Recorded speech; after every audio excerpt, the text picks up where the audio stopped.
In this video, we're going to talk about work time rounding rules. So the Fair Labor Standards Act provides some guidance on exactly what this is. So they call it rounding hours worked.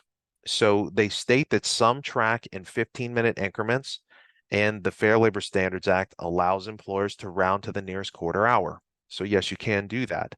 But they also say always rounding down violates the Fair Labor Standards Act. So if a person punches in at 8:05 and it rounds down to 8 o'clock, or they punch in at 8:11 and it rounds down to 8 o'clock, again, you're taking time from the employee, you're stealing time.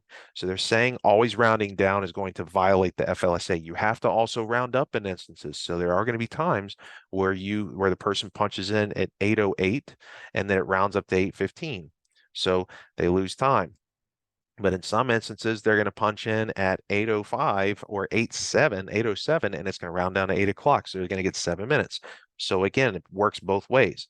To give you some context, let's give you some examples.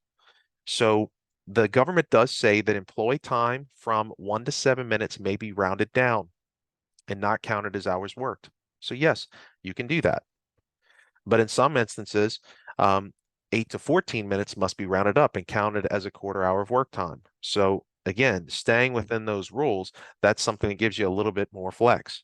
So let's give you some real life examples. So here's one example of rounding.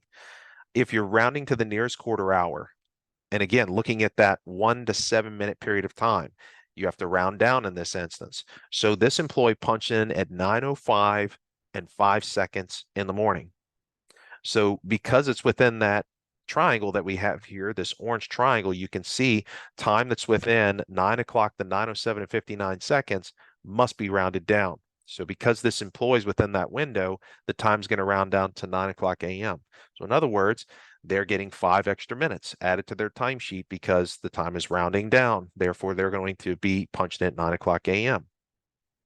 But then on the flip side of the coin, if the employee punches in at 9:08 and 1 second, literally within that window outside of it, the time is going to round up to the nearest quarter hour. So in this case, employee punch at 9:08 at 1 seconds a.m. and it rounds the punch up to 9:15 a.m. So in this case, they actually lost some time because they punched in at 9:08 and it rounded up to 9:15. So I want to be transparent with you that you're allowed to round and the government allows you to round, but you also can do one other thing. You can just pay true. So what does that mean? Well, you're actually just going to pay the employee for all the time that they work and you're not going to round at all. This is definitely an option. And a lot of employers do this, and it's something you can do. Most will probably just do this by default because it's the easiest, it's the cleanest, there's no rules involved. You just pay the person for what they work. This is the cleanest. So here's an example of paying true. This person is going to come in at odd times. They're not going to leave right on the dot. They're not going to come in right on the dot. So, for instance, they come in 5 minutes after, they leave 10 minutes after, they come back 5 minutes after, and then they leave 13 minutes after. So you can see when you're paying true, it's going to come out to 8.22 hours.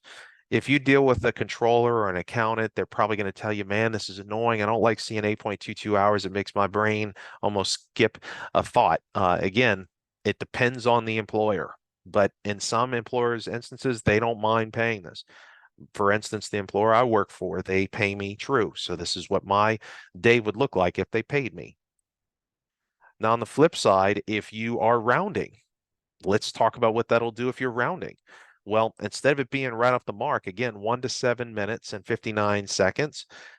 If it's in between that, it rounds down. So in this case, 8:05 would really be 8 o'clock. So really, I'm getting 5 extra minutes added to my timesheet. That's lovely.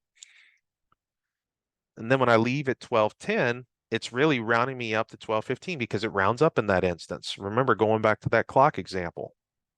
And then lunch end says I came back at 1:05, but I'm really back at 1 o'clock. So I'm actually getting 5 minutes more. So you could see this entire time I'm getting 5, 10, 15 minutes added on, and I'm not even done yet. So at 5:13 in the afternoon, I left and it rounds me up to 5:15. Again, that's using the rounding rule stipulation.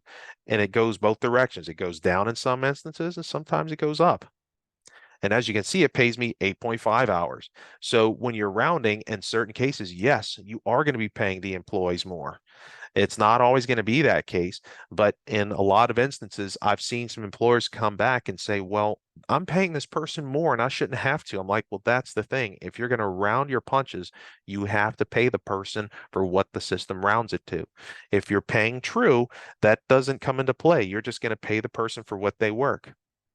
So if I'm going to sit here and tell you what decision should you make, I'm going to recommend you just pay true. It's the easiest thing to do. It's the cleanest. You pay them for every minute they work. There's no rounding involved, and everybody is happy. But that's a decision you have to make, and you can also make a decision with your attorney if you please do so.